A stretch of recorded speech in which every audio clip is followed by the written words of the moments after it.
Hello folks, welcome to my channel again. पिछले परिभाषा शारीर के पार्ट 1 में हमने हमने हमने 5 टॉपिक्स कवर किए थे। अब जो नेक्स्ट है वो है सेवनी। तो मैंने जैसे कि पार्ट 1 में बताया था कि मैंने रेड पेन से श्लोक लिखा हुआ है। अगर आपको श्लोक नहीं हो रहा है पढ़ने तो फिर आप इसका सीधा साधा एक्सप्लेनेशन लिख सकते हैं, कोई प्रॉब्लम नहीं है। सप्त सेवन्यः शिरसि विभक्ताः पंच जिह्वा शेफसो एकैकः ता परिहर्तव्या शस्त्रेण शुश्रूषारिस्थान 5वां अध्याय 15वां श्लोक। तो सेवनी क्या होती है? सिलाई द्वारा जुड़े हुए भाग सदृश्य रचना होती है। तो मतलब जो भी भाग ऐसे जुड़े हुए हो, जो हमें दिख रहे हो कि वो सिलाई द्वारा जुड़े हैं, वो क्या होते हैं सारे, उन्हें हम सेवनी कहते हैं। ये सेवनी को हम सूचर्स या रैफेस से कंपेयर कर सकते हैं। अब ये सूचर्स और रैफे क्या होते हैं तो मैं आपको बता दूं। जो सूचर्स होते हैं वो आपको दो बोन्स के बीच में दिखते हैं, या फिर दो हार्ड स्ट्रक्चर्स होते हैं। अगर वो दोनों ऐसे जॉइंट हो रहे हो तो वो दोनों जब जॉइंट होते हैं तो उनके बीच में क्या बनता है? सूचर्स बनता है। और रैफे किसको बोलते हैं? जब दो सॉफ्ट स्ट्रक्चर्स जॉइन हो रहे हो, यानी कि जब दो स्किन जॉइन हो रहे हो या फिर दो सॉफ्ट टिश्यूज ज्वाइन हो रहे हो तो हम उन्हें क्या कहते हैं? रैफे कहते हैं। तो सूचर्स या रैफेस जहाँ भी हमें शरीर में दिखाई देते हैं वो सब क्या होते हैं? सेवनी होते हैं। ऐसा किसने कहा है? सुश्रुताचार्य ने कहा है। तो सेवनियों की कुल संख्या 7 है। अब वो कहाँ कहाँ पे विभाजित है ये देख लीजिए। शीर प्रदेश में 5, जिह्वा के अधः भाग में 1, मेढ्र के अधः भाग में 1। अब जिह्वा के अधः भाग में 1 जो होता है वो है फ्रेन्यूलम लिंगुए से कंपेयर किया गया है। मतलब आपको पता होगा जो हमारा टंग है वो नीचे बेस हमारे माउथ से कनेक्टेड है। वो किससे कनेक्टेड है? फ्रेन्यूलम लिंगुए से कनेक्टेड है। और उसी तरह मेढ्र के अधः भाग में अगर हम देखेंगे तो हमें एनोकोकाइजल रैफे दिखेगा। एनोकोकाइजल रैफे होता क्या है? तो it is a lower median part of the scrotum running below the penis. Penis के नीचे अगर जो मीडियन पार्ट होता है वहाँ पे वो स्क्रोटम का जो मीडियन पार्ट रन करता है पेनिस के नीचे, उसे हम एनोकोकाइजल रैफे कहते हैं। अब हमें पता है कि जो सुश्रुताचार्य है उनका शल्य तंत्र में उनका मेन डोमिनेंट है। तो सुश्रुत आचार्य ने शल्य तंत्र के दृष्टिकोण से इसका महत्व बताया है कि शस्त्र कर्म करते समय शस्त्र से रक्षण करना चाहिए हमें। जो सेवनी हमें दिखते हैं हमारे शरीर में, उन्हें हमें शस्त्र कर्म करते करते समय उनका खास ख्याल रखना चाहिए, क्योंकि अगर सेवनी में शस्त्र लग गए, वहाँ पे घाव हो गया, व्रण हो गया, या फिर वो वहाँ पे कुछ डैमेज हो गया तो वो बहुत पीड़ा दे सकती है हमें, या फिर मृत्यु भी हो सकती है। अब नेक्स्ट देखेंगे मांस रज्जो। महत्यो मांस रज्जवत् चतस्र पृष्ठवंशम उभयतः पेशी निबंधनार्थ द्वे बाहो अभ्यंतरे च द्वे शुश्रुत शारीरस्थान 5वां अध्याय 14वां श्लोक। तो मांस रज्जु होता क्या है? इट इज वो कुछ नहीं होता। मांस सूत्रों की रचना मोटी रस्सी सदृश। मोटी रस्सी सदृश मैंने आपको पहले भी बताया था। ऐसे इसे आप पेन को देख सकते हैं, ऐसे कंपेयर कर सकते हैं कि ऐसे एक रस्सी है, ऐसी 5-6 रस्सियाँ और एक दूसरे में लपटी हुई होंगी। जब वो ऐसे मोटी हो जाएंगी तो उसे हम क्या कहेंगे? मांस रज्जु कहेंगे। ठीक है, तो देख लेते हैं। मांस सूत्रों की रचना मोटी रस्सी के सदृश, लाइक अ कॉर्ड और अ रोप। तो रज्जु जो होता है उसका मतलब होता है रोप, ठीक है, रस्सी। तो अगर ऐसी कोई स्ट्रक्चर्स दिखाई देती है हमें जो मोटे रस्सी जैसी होती है हमारे शरीर में, उसे हम क्या कहेंगे? मांस रज्जु कहेंगे। अब इसकी संख्या कुल होती है 4, और ये होता कहाँ है? तो पृष्ठवंश में। पृष्ठवंश यानी कि वर्टिब्रल कॉलम। अब वर्टिब्रल कॉलम में भी 2 हिस्सों में विभाजित है, एक बाहरी भाग में और एक अभ्यंतर भाग में। इसे हम वाम और दक्षिण भी कहते हैं। तो बाहरी भाग में 2 होते हैं, अभ्यंतर भाग में 2 होते हैं। अब मांस रज्जु है तो इनका कार्य क्या होगा? पेशी निबंधन। ये समझ में आता है। पेशी को हमारे जो बोन्स है, पेशी यानी के मांस, मसल्स, तो मसल्स को बोन्स से बांधने का काम कौन करता है? तो मांसरज्जु करता है। अब हम देखते हैं अकॉर्डिंग टू मॉडर्न अगर देखा जाए तो पृष्ठवंश की सभी कशेरुकाओं को आधार देने वाली और एक साथ बांध के रखने वाली लंबी, मोटी, मजबूत और बड़ी बड़ी पेशियां हैं। ठीक है, तो मांसरज्जु जो होते हैं, कशेरुक क्या होते हैं? वर्टिब्रे। पृष्ठवंश की सभी कशेरुक यानी कि वर्टिब्रल कॉलम में ये पूरा वर्टिब्रल कॉलम है। ठीक है, ये पूरा वर्टिब्रल कॉलम है और इसके एक एक जो वर्टिब्रेज है उसे हम कशेरुक कहते हैं। ठीक है, इसे हम कशेरुक कहते हैं। तो पृष्ठवंश में जो कशेरुक है, इन सभी को आधार देने वाली या फिर एक साथ बांध के रखने का काम कौन करता है?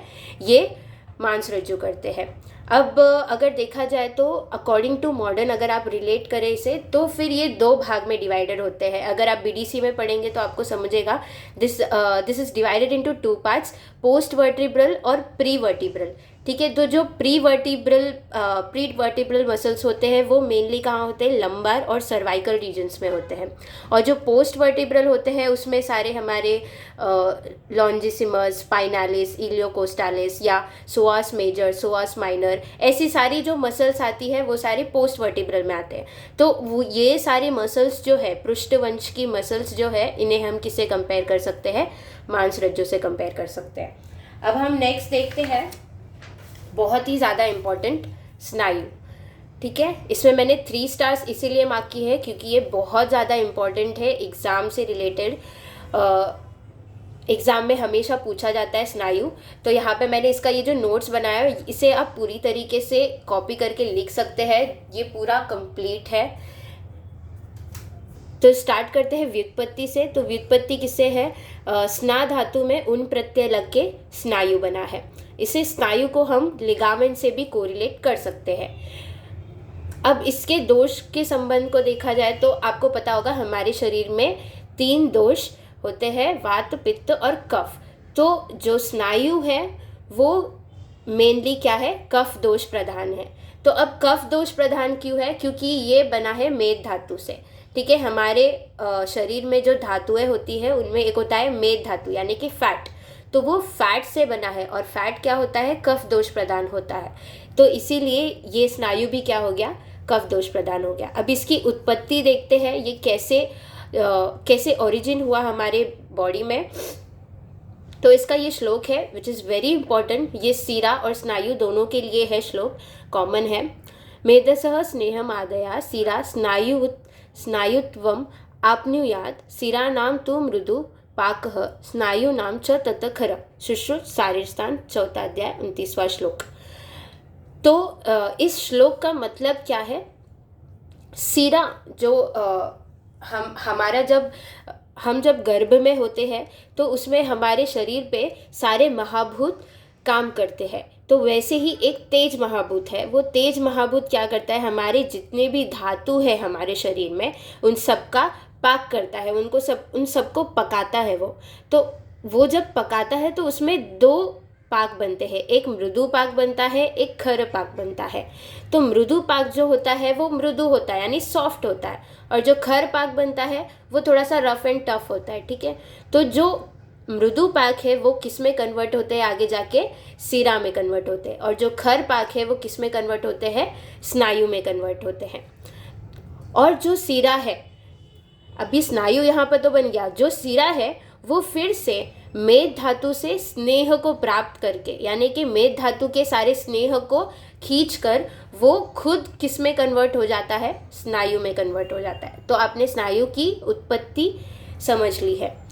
अब इसकी संख्या देखें तो हमारे शरीर में कुल कितने बताए हैं सुश्रुताचार्य ने? 900। अब ये कैसे विभाजित है? 4 शाखाओं में, एक शाखा में 150, तो ऐसे कुल मिलाकर 600 हो गए। मध्य शरीर में 230 है, शीर और ग्रीवा में 70 है। अब आगे यहाँ पे ये जो शाखागत मध्य शरीर और शीर और ग्रीवागत में कैसे डिवाइडेड है ये अच्छे से बताया है। तो आपको ये याद ही करना पड़ेगा कि किस में कितने हैं। आपको होता है तो बहुत अच्छी बात है। शाखागत अंगुली में 30 है, पादतल में 10, कुर्च में 10, गुल्फ में 10, जांघा 30, जानु में 30, उर प्रदेश में 40 और वंशन में 10। उसके बाद मध्य शरीर गत के कटी प्रदेश में 60 होता है, पृष्ठ प्रदेश में 80 होता है, पार्श्व प्रदेश में 60 होता है और उर प्रदेश में 30 होता है। इसके बाद शीर और ग्रीवागत में कुल 70 होते हैं। ये कैसे विभाजित होते हैं? ग्रीवा में 36 होते हैं और शीर में 34 होते हैं। ठीक है। उसके बाद हम प्रकार देखेंगे। प्रकार बहुत इंपॉर्टेंट है, आप इसे मिस नहीं कर सकते पेपर में लिखना। ठीक है, याद भी करिए और पेपर में ये ज़रूर लिखना है। तो प्रकार कितने हैं? 4। प्रतानवती यानी कि चपटे, लंबे, और ये सारे कहाँ होते हैं? शाखा या संधि प्रदेश में होते हैं। इसे हम मॉडर्न में अपोन्यूरोसिस से भी कंपेयर कर सकते हैं। और अपोन्यूरोसिस क्या होता है ये मैंने आपको अपने पार्ट 1 में बताया था। ठीक है, तो प्रतानवती कैसे होते हैं? चपटे होते हैं, चपटे और लंबे लंबे होते हैं। ठीक है। उसके बाद वृत्त यानी कि गोल आकार के। ठीक है, इसे हम कंडरा से भी कंपेयर कर सकते हैं। जब मैंने कंडरा पढ़ाया था तब भी मैंने कहा था वृत्तः स्नायवः। ठीक है, उसमें मैंने बताया था कि जो स्नायु होते हैं जो वृत्त आकार के, गोल गोल आकार के होते हैं, उन्हें हम क्या कह सकते हैं? कंडरा कह सकते हैं। तो ये कहाँ होते हैं? मेनली पृष्ठवंश के दोनों ओर होते हैं, यानी कि वर्टिब्रल कॉलम के दोनों ओर होते हैं। पृथु यानी कि चौड़ी या मोटी या फैली हुई स्नायु। ठीक है, ये जो प्रतानवती थी ये चपटे और लंबे थे। अब ये पृथु क्या है? चौड़ी और मोटी है और फैली हुई है। ये कहाँ कहाँ होते हैं? पृष्ठ, उर, शीर प्रदेश में होते हैं। उसके बाद नेक्स्ट है सुशिर। सुशिर जो होते हैं वो छिद्र युक्त होते हैं। छिद्र युक्त यानी कि उसमें छिद्र होंगे, गैप्स होंगे। ठीक है, और गैप्स होंगे तो ये कहाँ पे प्रेजेंट होंगे? आमाशय, पक्वाशय और बस्ती प्रदेश के अंतर्भाग में। ठीक है, आमाशय, पक्वाशय, इनके अंदर अगर आपने देखा होगा तो स्पिंक्टर्स प्रेजेंट होते हैं। स्पिंक्टर्स कौन कौन से होते हैं? पाइलोरिक स्पिंक्टर, एनल स्पिंक्टर, ठीक है, इंटरनल यूरेथ्रल स्पिंक्टर्स, ये सारे होते हैं जो स्पिंक्टर्स, उन्हें हम क्या कहते हैं? सुशिर टाइप ऑफ स्नायु कहेंगे। अब इसमें जैसे जो वृत्त और पृथु प्रकार के हैं, इन्हें हम टेंडन से भी कंपेयर कर सकते हैं। किससे कंपेयर कर सकते हैं? टेंडन से कंपेयर कर सकते हैं। अब इसके बाद हम नेक्स्ट देखेंगे स्नायु का कार्य। तो स्नायु का जो अब इतना पढ़ने के बाद आपको समझ में आ गया होगा कि स्नायु का कार्य क्या होगा। तो सभी संधियों को बांध कर रखता है। ठीक है, अब महत्व देखेंगे तो तख्तों को बांध कर, जैसे नौका, मैंने यहाँ पे स्मॉल शॉर्ट वर्ड्स में लिखे हैं क्योंकि मैं पूरा पैराग्राफ एक्सप्लेन करके नहीं लिख सकती, मुझे शॉर्ट नोट्स बनाने होते हैं। तो यहाँ पे जो है अगर आपको समझ में आ जाता है तो आप इसे अच्छा खासा पैराग्राफ बना के लिख सकते हैं एग्ज़ाम में। वो एग्जामिनर वैसा ही एक्सपेक्ट करता है कि आप उसे अच्छे से एक्सप्लेन करके लिखें। ठीक है, तो महत्व क्या है? जैसे कि एक नाव बनाते हैं हम, तो बहुत सारे तख्तों को हम एक साथ बांधते हैं। ठीक है, बहुत सारे तख्तों को जब हम एक साथ बांधते हैं तो वो नदी में तैरने के लिए रेडी हो जाता है, और उस पर हम कितने भी वज़न या फिर कितने भी इंसानों को खड़ा कर दे, वो नाव डूबती नहीं है। तो उसी प्रकार हमारे शरीर में सारे संधियों को बांध कर स्नायु रखता है, और इसीलिए हमारे मनुष्य का जो शरीर का भार है, वो हमारा जो संधि है वो सारे सहन करने में सक्षम हो जाते हैं। अब स्नायु की जो विकृति होती है वो शरीर को अवश्य अक्रमणीय बना देता है। यानी कि अगर स्नायु में कोई भी विकृति हुई, कोई भी डैमेज हुआ, कोई भी व्रण हुआ, घाव हुआ, तो वो क्या हो जाता है? हमारे शरीर में हमारा शरीर काम करना बंद कर देता है।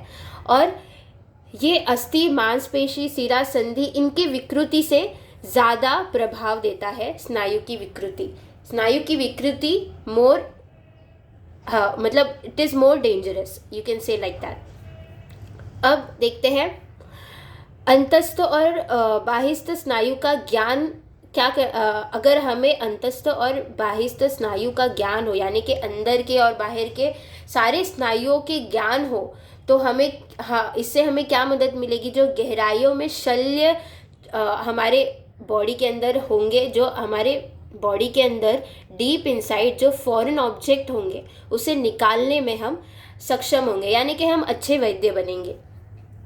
अब इसका मॉडर्न से कंपेयर करेंगे तो एक बात याद रखिए कि ये जितने भी सब टॉपिक्स थे इन सब में आपको लास्ट में मॉडर्न से कंपैरिजन ज़रूर करना है। ठीक है। तो muscles attach bye fibrous connective tissues with bones eight there and. आपको पता होगा कि हमारे जो मसल्स हैं वो बोन से कनेक्टेड होते हैं बाय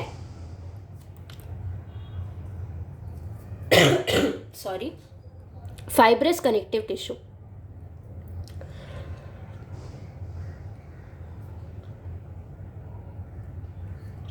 ठीक है। तो जो फाइब्रस कनेक्टिव टिश्यू है उनको हम इससे कंपेयर कर सकते हैं। नेक्स्ट है ligament. Ligament is fibrous band like structures. Tendons are fibrous cord like structures. Aponeurosis are fibrous flat sheet like structures. इन सबको हम किससे कंपेयर कर सकते हैं? स्नायु से। अब स्नायु का काम क्या होता है? It provides strength. अब जो हमारा लास्ट है वो है लसिका। लसिका ज़्यादातर पूछा नहीं जाता, पर अगर पूछा जाए तो आप लिख सकते हैं शरीर का जलीय अंश है, यानी कि हमारे शरीर का लिक्विड पार्ट है। ठीक है। त्वचा के व्रण में उदक धातु को हम किससे कंपेयर कर सकते हैं? लसिका से कंपेयर कर सकते हैं। चरक के अनुसार अब ये आप पूछेंगे कि उदक धातु क्या होता है या उदक धारा कला क्या होता है, तो चरक ने हमें हमारे स्किन के 6 लेयर्स बताए हैं। तो उन 6 लेयर्स में से एक होता है उदक धारा स्तर, जिसे हम लसिका से कंपेयर कर सकते हैं। तो ऊपरी खरोच, यानी कि अगर कोई भी ऊपरी खरोच हुआ तो वो खरोच से अगर कोई स्त्राव निकलता है तो उसे हम क्या कहते हैं? लसिका। मॉडर्न से इसे हमने लिम्फ से भी कंपेयर किया है, which is modified tissue fluid. तो यहाँ पे हमारा ये परिभाषा शारीर चैप्टर ख़त्म होता है। अगर आपको कोई भी डाउट है तो प्लीज़ कमेंट सेक्शन में कमेंट करिए, और आपको कोई भी वीडियो रिलेटेड इशू हो तो आप प्लीज़ मुझे बताइएगा। और अगर आपको वीडियो पसंद आया हो तो please do like my video, subscribe and share it with your friends so that उन्हें भी अच्छे से समझे परिभाषा शारीर। मैं आगे के चैप्टर्स, यानी कि हमारा नेक्स्ट चैप्टर जो है वो गर्भ शारीर है, उसके पूरे नोट्स और एक्सप्लेनेशन मैं आपको नेक्स्ट पार्ट में दूंगी। So thank you very much.